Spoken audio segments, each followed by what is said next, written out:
we need to, remember my local police departments, I just met with my sheriffs, all the sheriffs in New Mexico, and the local police, burn, JAG, and COPS programs, those are going to be cut. Like sort of these small local police forces rely on this extra money they get from the federal government, and those are going to be cut, Ranking Member? Yes, yeah, no, these are programs, we're looking at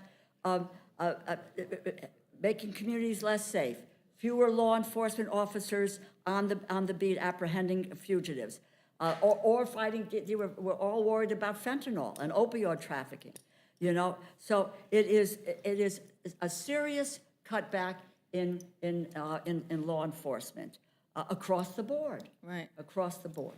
So, when we were talking about as we began the High Wire Act that we did when there was a threat to default on America, I asked the Republican budget chairman about the drastic cuts to rural communities. I asked him, how do I go back and I explain this to my rural communities? And he told me, open quote, you should tell them that we have to prioritize.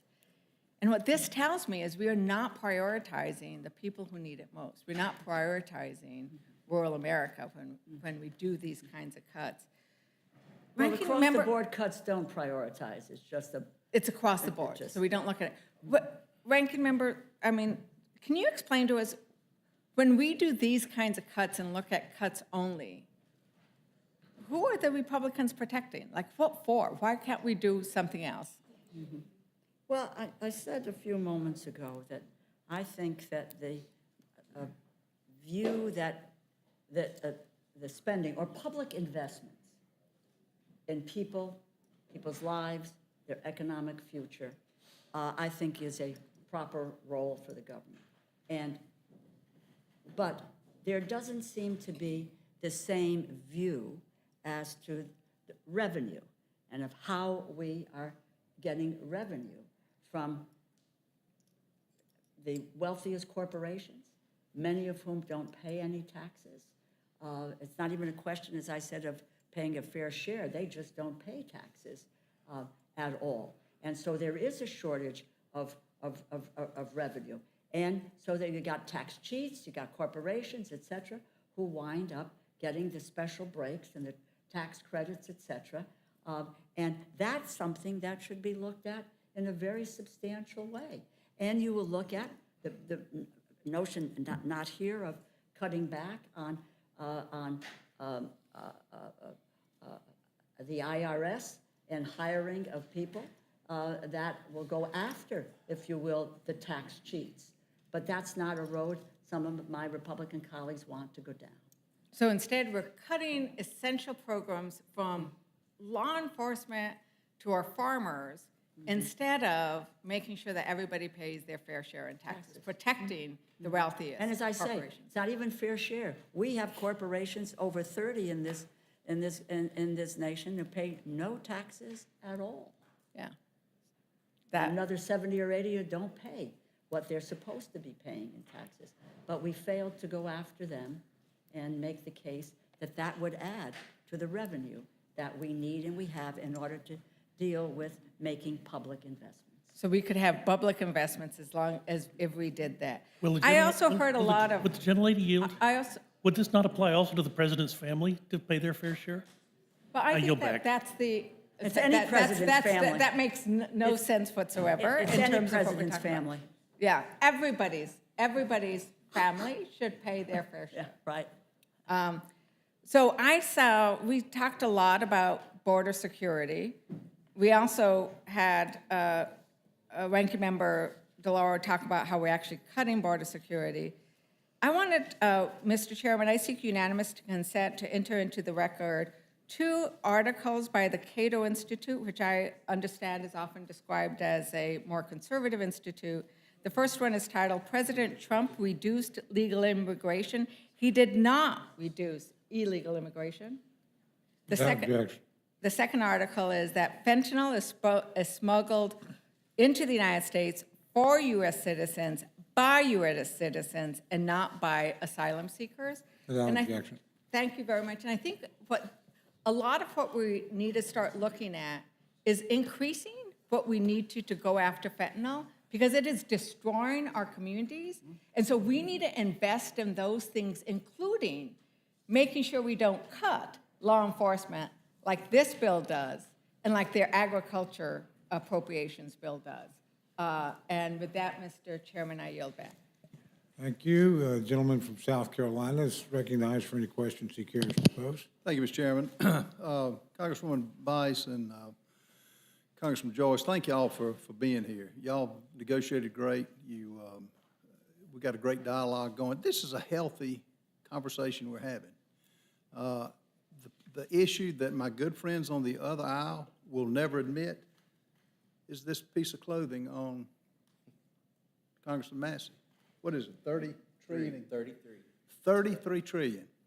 I keep hearing spending from the other side. Spending, you name all these programs that have an 8% cut, they get 92%, but they've got an 8% cut. And granted, they're great programs, but I was on a plane the other day, and I was just thinking, after listening to the dialogue to the friends on my left, you know, you can have airplane carries people of every ilk. They do veterans, take them different things. They have, an airplane is a great thing that serves a lot of people. But if it's out of gas, the whole plane goes down. Y'all are willing to let the plane go down. And I guess just try to keep spending until there's no more. And that's the issue I have. And to bring up, to be honest, to bring up law enforcement cuts, when y'all are the party that wants to do away with law enforcement, when you bring up the border and deny that the border is just open, and you bring up health care, what about the illegals that are coming across the border with no test? You don't know what they're bringing in. And so it's kind of ironic that we're even having this discussion. But that being said, thank y'all. I've got some issues with it. I have no faith in this administration, none. To give him, and Chip has brought up the things on the border, which are great. Do I think in 30 days this man will actually obey the law when he's violated everything in the law, in the Constitution for an invasion? No, I do not. Do I think that it will finally dawn on him that he has to do this? No. I'm a big proponent, and I've told the chairman this. I think the 12 appropriation bills ought to be passed. Now, can we do it by September 30th? Probably not. But that's the right way to have a top line to see if we can make a dent in the debt of this country, because people now are getting it, particularly with the rampant spending, the $2 trillion that we're going in debt now. I'm tired of hearing about the optics of a shutdown. I will tell you this, shutting the complete country down is a reality. It's not an optic. And that's what I see coming down the pipe. Americans are feeling it in their pocketbook. And so I'm going to vote against it in rules in this committee. And we're going to, over the next, 12 days, I hope we'll go to work and come to an agreement. I will tell you, y'all have been great, though, in trying to come up with a solution. We all want the same thing. We do. But we got those on the other side that do not. And that's the seriousness of the situation as we see it now. So thank you thank you for what you're doing. Would the gentleman yield for 1 second? Yes, ma'am, don't filibuster. Mr. No, Lawrence. I won't. I always try to deal with facts, though. But I would say you were going to vote against this. What would it take for you to vote? What would you be wanting to vote for? Same thing we've always stated earlier, 12 appropriations passed in regular order, a top line limit of 1.47, instead of the 6-point Pelosi-Schumer debt. And I just, it's insane to even consider that. So that's what I think. Now, can we do it by the September 30th? No. But I'm sorry, we're where we are for a lot of different reasons. And there are a lot of us, including these two sitting here, are very frustrated, as well as all of us are. Because I would have liked to have had this in June or July, at least had the discussion. We were out the whole month of August. And so, but we've got so many things in common that I want to stress. that we're trying to solve the problem, we will come up with a solution. And I feel good about coming up with a meeting of the mind. Do you think we should do something about revenue in terms Not, of? your definition, in all due respect, is just tax the evil corporations. Corporations don't pay tax. The shareholders do. People do. Yeah, but do you think that Corporations they don't pay. shouldn't pay any tax? Some of them. Corporations pay tax. It's those in this administration that I think are coming to light that pay no tax, meaning from China and meaning from this family, Biden family. It's a family of corruption. But that being said, thank you all for what you're doing. I'm looking Thank forward to coming up with a solution. Thank you. I yield back. Gentleman from Texas, recognized for any questions he has for the panel. Thank the chairman. Quick question for either Mr. Joyce or Ms. Bice, either one. We've heard some facts thrown around here about adherence to the FRA. And my recollection was that there was a significant amount of conversations going on between both Chair Murray and Ranking Member Collins about tacking on an additional $14 billion, an additional 24 spending, as well as add emergency funding on top of the $23 billion that they were negotiating on the side. And a lot of that's still fluid. But my point is, it's not exactly a 100% adherence over on the Senate side to the exact terms of the FRA. Is that, would you agree, based on my understanding, that that's correct? Based on your understanding, that is correct. And I would also add that they haven't actually been able to get anything across the finish line either. They've passed these out of committee, but they haven't put anything on the floor as well. And might I add, in addition to that reality, that what we're talking about here, albeit disagreements on the relative level of spending in this deal for the Department of Defense and veterans versus non-defense, non-veteran spending, recognizing that is different than the FRA structure, that the overall spending level is maybe not to the dollar, but effectively commensurate the same at a top line level as the FRA deal, for better or worse. Is that correct? That is correct. And so in trying to keep with the spirit of the FRA deal, even for those who voted for it or those who voted against it, that is what is true about this proposal currently before us, correct? That is correct. And is it not also correct that in this proposal before us, we maintain the level of defense spending that was passed in the FRA? That is correct. And is it not also correct that we are maintaining the level of veteran spending, whether it's through the FRA, it's the same as basically 2023 plus a couple of billion, but we're keeping that the same, correct? Correct. So what we're trying to accomplish in this piece of legislation, and I'm speaking to some of my conservative brothers and sisters in this, I hesitate to use the word august body, that we are then reducing spending for the remainder, the non-defense, non-veteran discretionary spending, by just over 8%. Is that correct, across the board? That is correct. Now, in doing so, we are basically, that would be about half of what it would take to get to what many in this conference wanted to achieve, which is getting back to pre-COVID level area spending of 2019. In other words, about 8% would get you about halfway there for, again, the non-defense, non-veterans discretionary spending. Does that sound right to you? That's what I understand from people studying the numbers. I will take your word for that. I think that is roughly correct.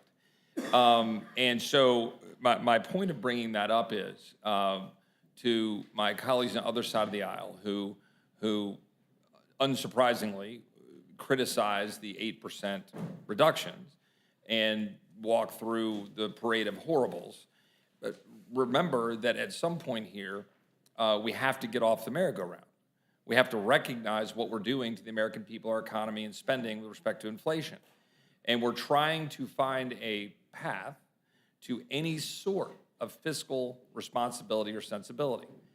And that the response from my colleagues on the other side of the aisle is effectively a generic statement of taxation.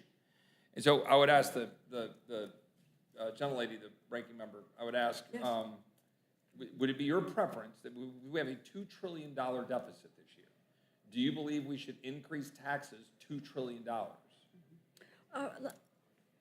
In other words, or stated differently, $20 trillion over 10 years. Yeah, let me just say this. First of all, the premise that this is in keeping what we're talking about with the FRA, this is billions of dollars lower than the FRA. Say that again, how much? Billions of dollars lower than what the FRA suggested. And I'll take a look at what this is. So this is lower than the FRA. We're not dealing with apples and apples here. So, but just to say this, there is got to be a balance here somewhere. I have cut spending. I negotiated a budget bill last December with Republicans and Democrats. Right, but House and Senate. But we're talking about being $2 trillion in deficit spending this year. $2 trillion. Well, let me ask you- When we're $33 trillion in Well, debt. but the fact of the matter is that you have no, what, and I'm assuming that 2017 tax cuts were something that were embraced. And there was no. The revenue as a percentage of GDP had never been higher than it was a year ago, other than about the same height revenue is in not- 2000 and in 19. Revenue is not. We are not. As a percentage of GDP, Well, as effectively 2 years ago, revenue had only been at that level twice before in the history of this country, ever. Well, That's just true. Apparently, there is no desire to deal with a balance between revenue and spending. But hold on a With second. all of If we the- were at the highest level as a percentage of GDP that we've ever been, give or take, Well, a percentage. I'm not going to take, I'm going to look at the numbers myself. I just don't take what you say by fiat here, is that is the absolute. Well, that as I is say, the- let me Google that for you. It is in Well, fact thank you. the case that as a percentage of GDP, again, effectively about a year or two ago. Well, where were you on the tax cuts in 2017? That was okay to do what we did, which was But $2 trillion. the 2017 tax cuts $2 trillion. resulted in no, the it 2017 did not. cuts. It didn't. We ended up having, as of this time, Right. Happy to have a spirited discussion. Right. Just please, one at a time. the I hear you. highest, Thank the you. highest revenue as a percentage of gross domestic product that we've ever had. Listen, my friend, that the people who benefited the most were the people who were at the 0.1% of the people in this nation, and the corporations and the special interests. Working Americans and middle-class families did not see the benefit of those tax cuts. And there was no one on your side of the aisle that expressed any view So again, going that back this to. was going to Ms. add to the Laura, deficit. So $2 going trillion. back to the Sorry. main point here, okay? $2 trillion. And in my time here, the point here is we had the highest percentage of revenue as a percentage of gross domestic product. And again, I'm saying give or take, there was two other times in history about the same level, 2000 and I can't remember, I don't know, maybe right after the war sometime. And so we had the highest percentage revenue. So as they say, it's not a revenue problem, it's a spending problem. It's a revenue. Now, it's not a revenue problem. It is. We have had for a long time an understanding of where we were going to be heading with respect to mandatory spending. For a long time, we've been watching that grow, knowing it's coming. We've done nothing about it. Neither party, by the way, has done nothing about it. So here we sit, and we're trying to constrain spending. We're trying to constrain spending in the discretionary pot, not really yet touching, obviously, mandatory, which neither party has been willing, frankly, to go down that road. My point here is we've got legislation in front of us. And again, speaking to my colleagues on the other side of the aisle, as well as to people on the conservative block of this conference, that whether you love it or don't love it, it is legislation that would reduce spending.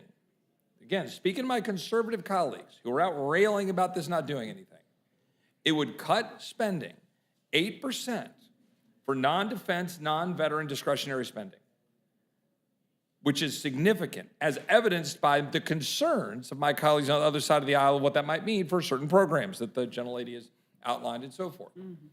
I believe that it's an important constraint, a constraint on the bureaucracy to be able to pull back and force adherence. So, for example, with DHS, the natural and predictable talking point about saying, oh, well, this is going to cut 8% of DHS, resulting in X billion dollars of cuts. Well, just for the average person listening out there, it is still higher than the 2021 levels that we were spending for DHS. It is only fractionally below that of the 2022 levels. My point being, DHS can figure out, like every other business or human has to do, how to manage its affairs without continual increases in spending. All we're saying is, yes, with DHS and every other agency, you need to figure out how to tighten the belt. The point of adding HR 2, it's not to the response to my colleagues on the other side of the aisle. It is not hypocritical or contradictory to say you believe you need to have the policy choices that are supposed to be followed in the law being followed, as HR 2 evidences, and then say you can do that with whatever the total is, $60X billion instead of $60Y billion. I don't know the exact numbers, but a reduction in your budget. It's not saying you can't do that. What we're saying is, and by attaching HR 2, we are trying to address the fundamental and complete debacle that is the southern border and what that now means for the rest of our country. I mean, the fact is, in my news feed that I get sent to me regularly from my staff, there is a constant stream every day of the impact of the border on our country in Texas. In just this morning's news feed, I had a story about 2,200 migrants in Eagle Pass and a mass crowd. I had a story about the masses in the Darien Gap. I had a story about the masses on a train in empty cars riding up through Mexico.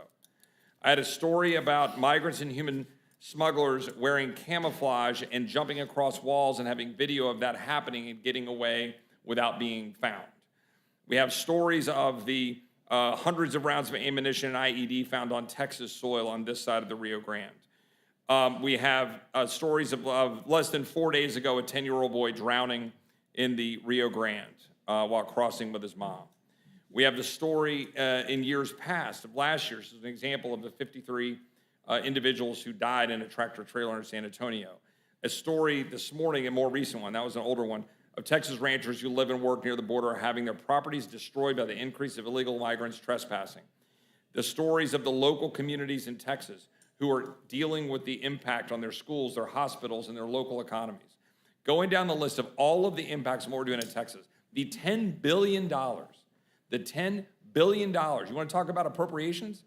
The $10 billion that Texans have appropriated to manage dealing with the border crisis, where the federal government, it's still my time, where the federal government is utterly refusing to do its job.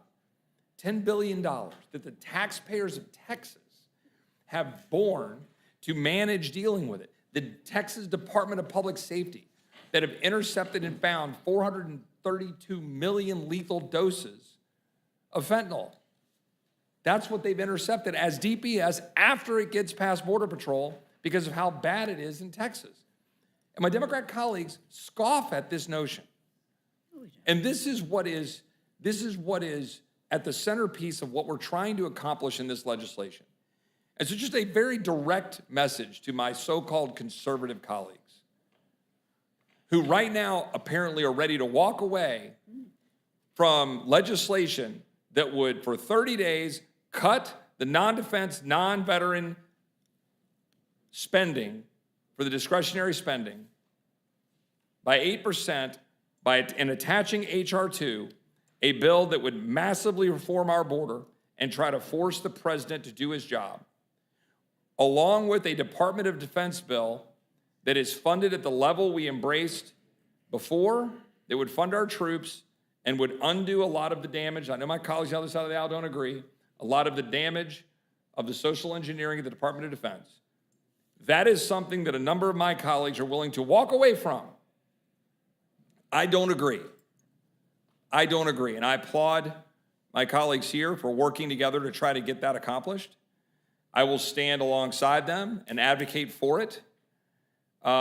We have to find a path forward that doesn't involve just walking away and saying, nah, can't do that. We have an obligation to do it.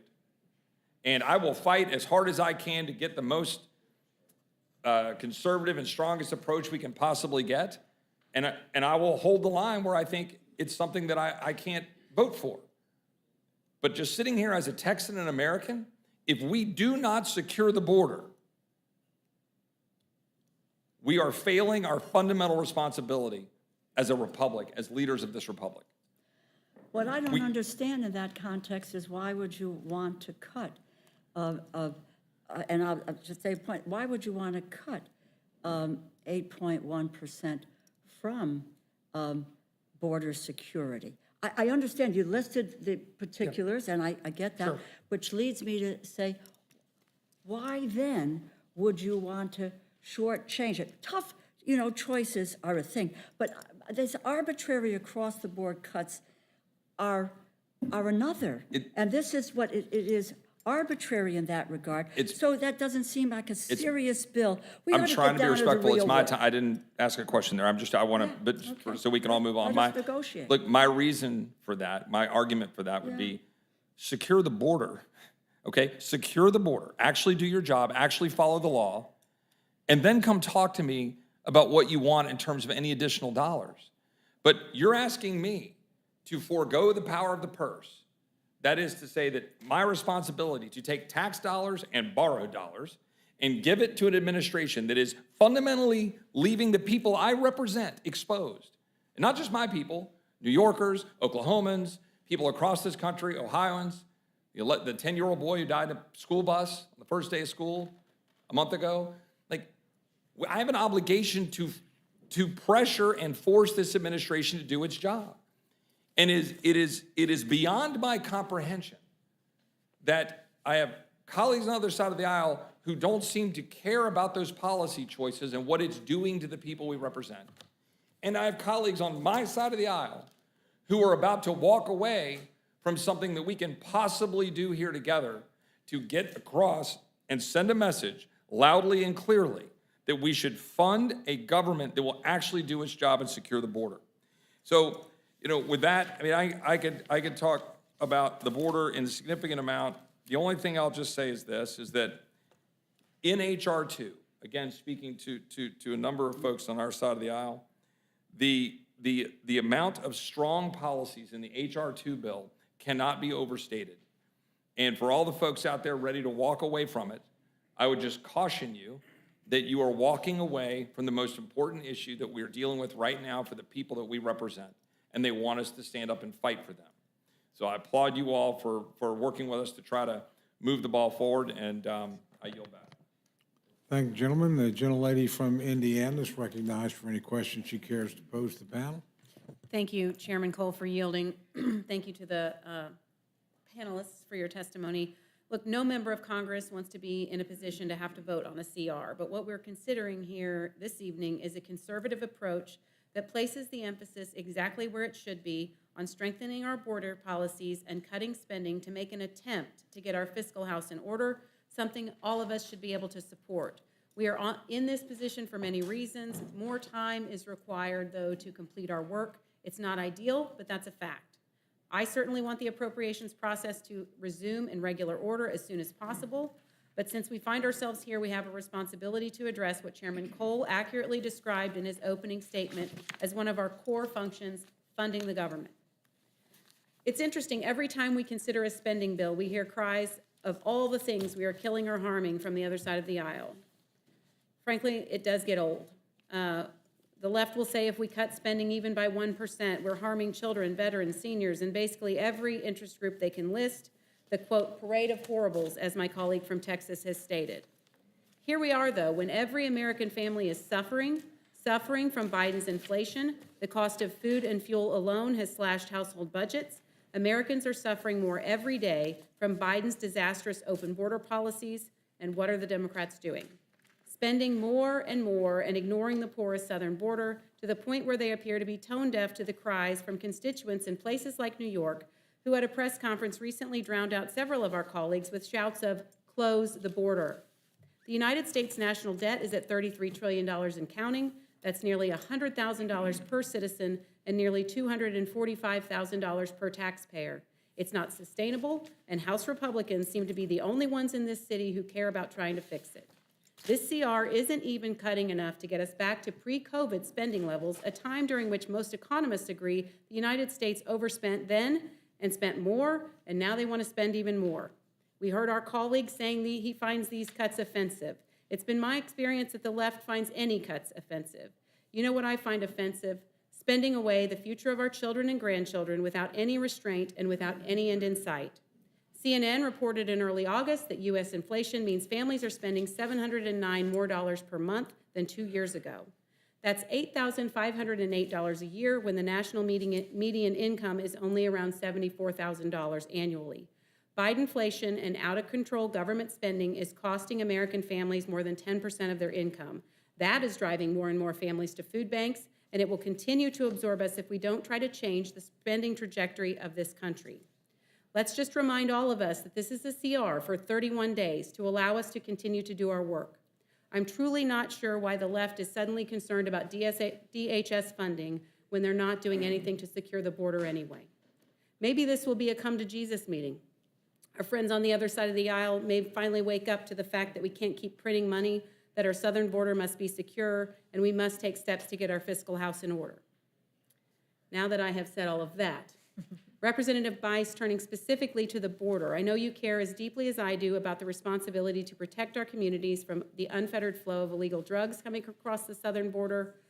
I know that our friends on the other side of the aisle have chosen to close their eyes to the practical effects of the unsecured southern border, but whether you live on the border or in southern Indiana, 1,200 miles away, or in New York, the effects are visible.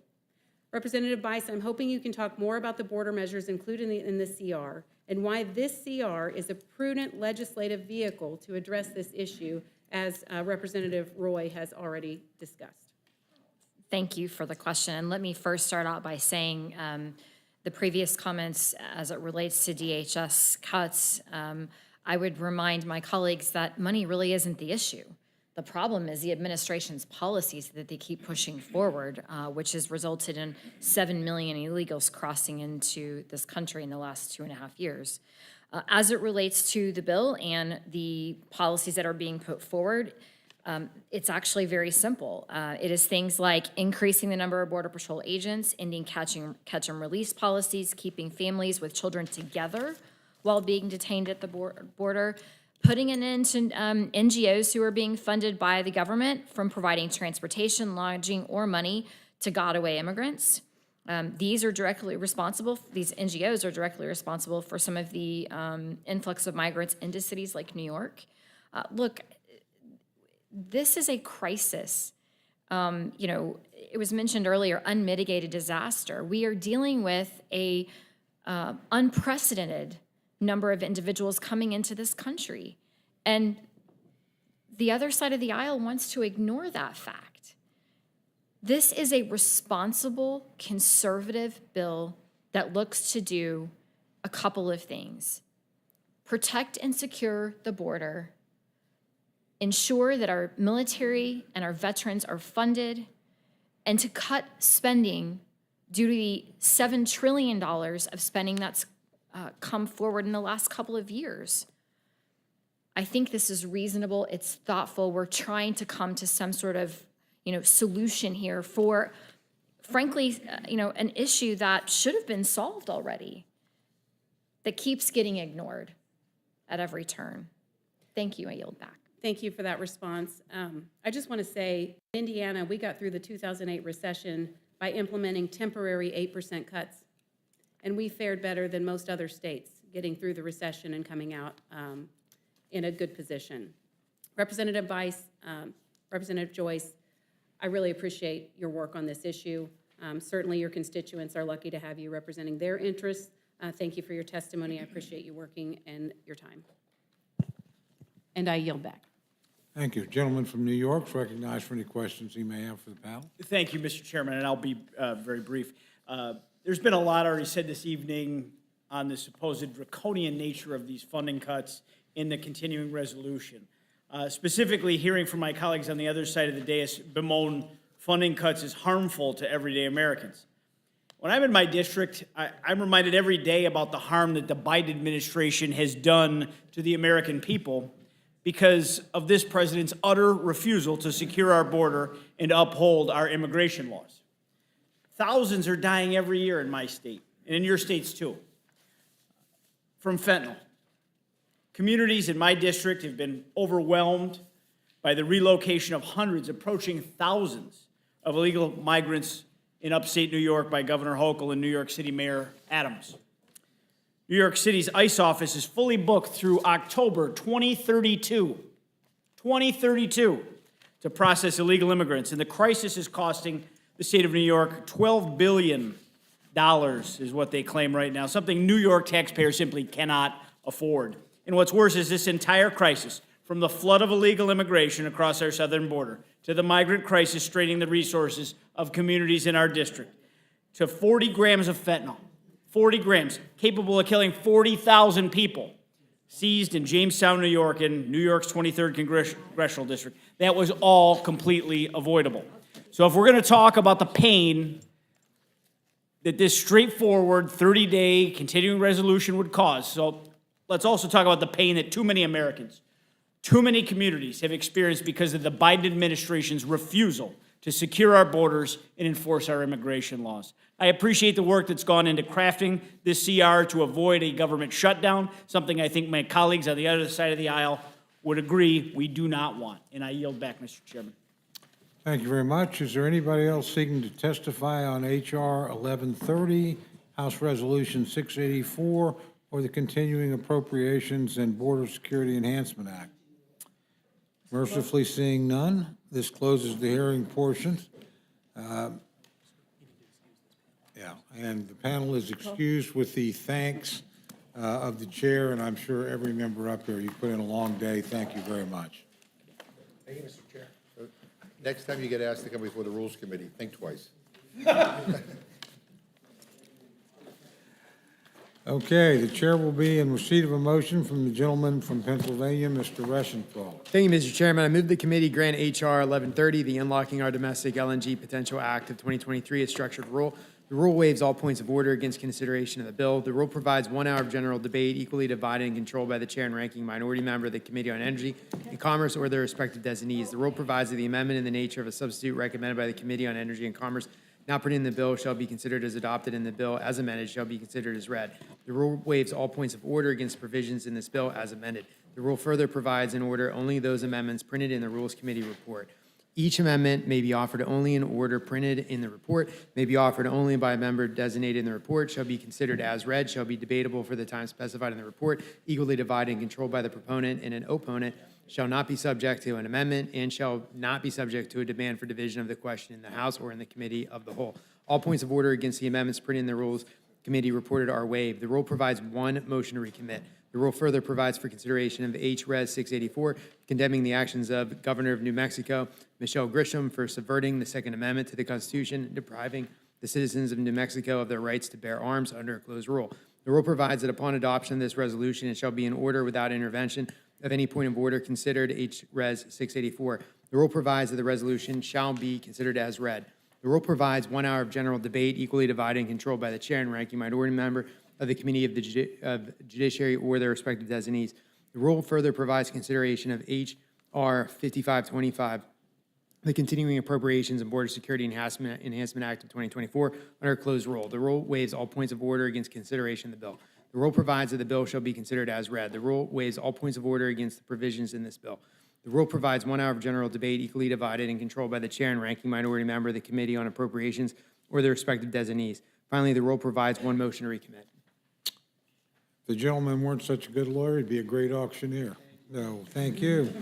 Thank you very much. You've now heard the motion. Is there any discussion or amendment to the rule? Mr. Chairman, I first want to ask unanimous consent to insert into the record a statement from Representative Sheila Jackson Lee in support of her amendment to H.R. 1130. Without objection.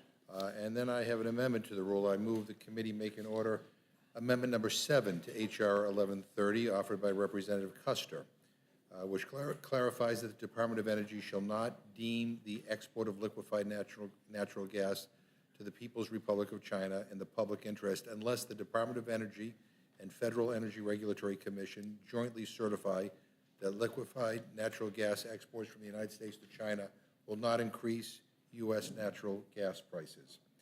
And, Mr. Chairman, this important amendment says that if we are going to export LNG to the People's Republic of China, we should at least certify that it won't increase prices in the United States.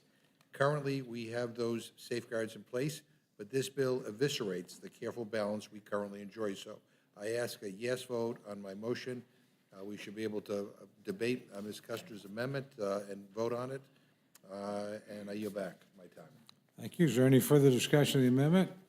Seeing none, the question is on the amendment. All those in favor signify by saying aye. Aye. Those opposed say no. No. The opinion of the chair, the noes have Ask it. for a roll call. Roll call's been requested. The clerk will call the roll. Mr. Burgess. Burgess votes no. Mr. Burgess, no. Mr. Reschenthaler. Mr. Reschenthaler, no. Mrs. Fishbach. No. Mrs. Fishbach, no. Mr. Massey. Mr. Massey, no. Mr. Norman. Mr. Norman, no. Mr. Roy. Mr. Roy, no. Mrs. Houchin. Mrs. Houchin, no. Mr. Langworthy. Mr. Langworthy, no. Mr. McGovern. Yes. Mr. McGovern, yes. Ms. Scanlon. Yes. Ms. Scanlon, yes. Mr. Neguse. Ms. Ledger Fernandez. Yes. Ms. Ledger Fernandez, yes. Mr. Chairman. No. Mr. Chairman, no. Clerk will report the total. 9 nays, 3 yeas. The noes have it. The amendment's not agreed to. Mr. Chairman? Yes, sir. Yeah, I just, I'm going to just want to make a brief comment, and I won't offer an amendment on this, but I just want to say, with regard to the continuing resolution here, look, if my Republican friends wrote this without any consultation with any Democrats, I don't think without any consultation with Republicans from the Senate. So this is your bill. You pass it, and if this is what your values represent, so be it. It doesn't represent our values. The cuts in these programs, we find, quite frankly, to be offensive. But I just say this to my friends who say they're fiscal conservatives: across-the-board cuts in everything, with an exemption for the biggest bureaucracy in our government, the Department of Defense. It's hard for me to believe, with the voluminous evidence and article after article written on cost overruns and wasteful defense spending, you can't even find, never mind 8% across-the-board savings, but 1% or 0.5% or an eighth of, or a tenth of a percent of savings there. We all know that there are savings there, and this is not about supporting our troops or about ensuring the defense of our country. I would argue the defense of our country is better served by a tough but lean and efficient Pentagon and military budget. But in any event, I just point that out because for whatever reason, it's okay to cut WIC, but somehow if you're going to cut waste out of a ridiculous missile program that has cost overruns, well, that we can't touch. But in any event, I yield back my time. Gentlelady have an amendment? Yes. Gentlelady's recognized. Mr. Chairman, I have an amendment to the rule. I move the committee make in order amendment number 2 to H.R. 1130 offered by Representative Sorensen, which prohibits the act from taking effect until the Secretary certifies that increased U.S. exports of liquefied natural gas will not increase domestic natural gas prices. Mr. Chairman, at this point in time, when inflation is trending in the right direction, but is still an issue for families across our country, I would hope that we could come together and agree that this bill should not go into effect until we can guarantee that it won't increase our constituents' natural gas prices. Otherwise, all the benefits go solely to the oil companies or the natural gas companies. I'd urge a yes vote on my motion, and I yield back. Is there any further discussion of the amendment? Hearing none. Mr. Chairman, I would just also speak in favor of this amendment because we really should be doing everything we can to reduce costs for American families, for American workers. And all this does is say, let's make sure that removing the provision that exports should not hurt the public interest should also make sure that it doesn't rise prices for our American families.